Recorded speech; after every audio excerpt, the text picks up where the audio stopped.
Hi guys, it's Kirsten. I recently got a question from Sarah who wanted to know a little bit about how do you know what to include in your main text versus a sidebar or backmatter.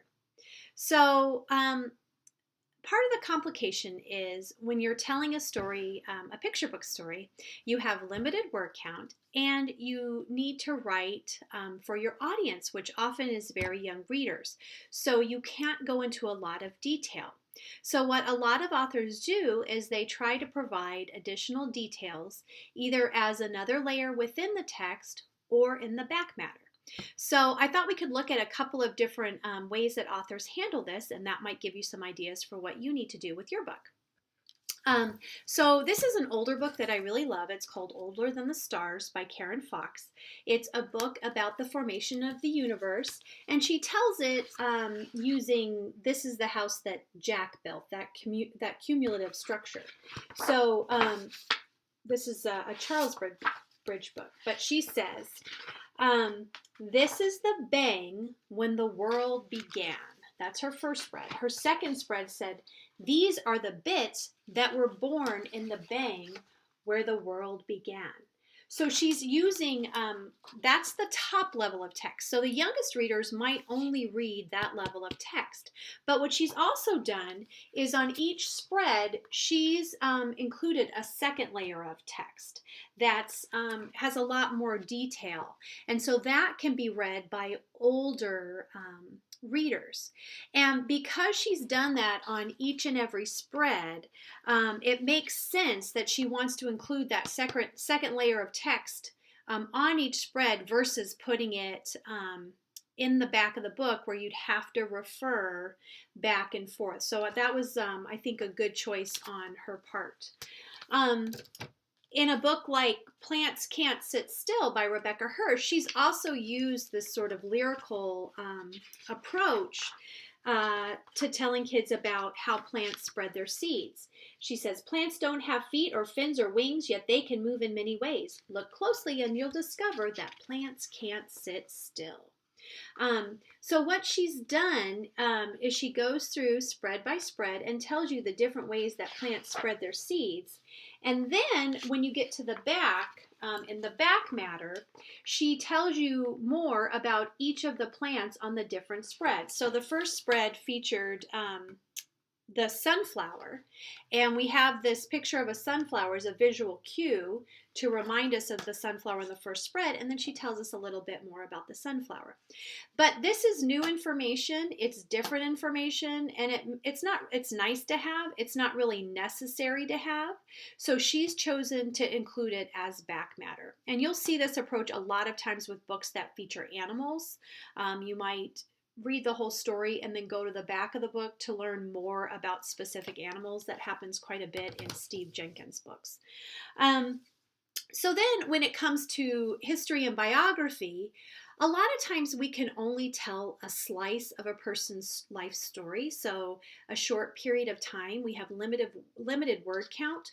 So a lot of times what authors do is they make the story, they really kind of boil it down to its essence, and then they'll use back matter to provide some historical context to tell the rest of the person's life story. So for example, in Brave Girl, which is the story of Clara Lemlich and the shirtwaist worker strike, in the back, Michelle Markel gives us some context for what was going on in the garment industry and why people like Clara had to strike. But this would have really bogged down. She has to provide a little bit of context in the book, but to provide this level of detail in the main text would have really bogged down the story. And instead, she's opted for really streamlined prose. So this is another one of my favorite books from last year, The Youngest Marcher by Cynthia Levinson. And one thing that a lot of authors do in back matter, especially in their author's note, is they talk a little bit about their research process. And here she talks about actually interviewing Audrey in the home where she grew up. So frequently in an author's note, you'll see an author talk about what inspired them about a story, how they learned about a story, and then some of their research journey. For example, in Miranda Paul's One Plastic Bag, she talks about her trips to the Gambia in Africa and her efforts to try to get an interview with Isatou Cisse. And again, another thing you'll frequently see is a timeline, especially again because these show, they can just show a slice of life. We really don't have enough time or space to tell the whole story. So a lot of times writers will try to provide some historical context by providing a timeline. Cynthia Levinson uses a timeline to really show us the civil rights movement evolving. So one more thing, sidebars. Sarah also asked about sidebars. I haven't seen sidebars as often in expository literature and in narrative nonfiction literature.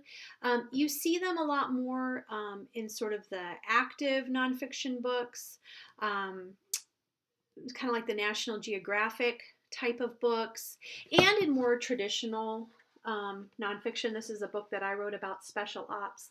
So unlike Older Than the Stars, where you were using layered text, Karen Fox used sort of a more simple layer of text and then a more complex layer of text, both communicating the same thing, but for two different levels of readers and two different age groups. A sidebar is related to the main information. So here I talk about women in special ops, and then I have a sidebar about a specific group of women in special ops called the Female Night Stalkers. So sidebars are not retelling the same information at a different reading level or a different comprehension level. They're telling related but different information on the same page. You don't see this used as much in some of the trade, expository, and narrative nonfiction books. You see these more in other types of nonfiction, especially that sort of browsable or active or more geared for the school and library market.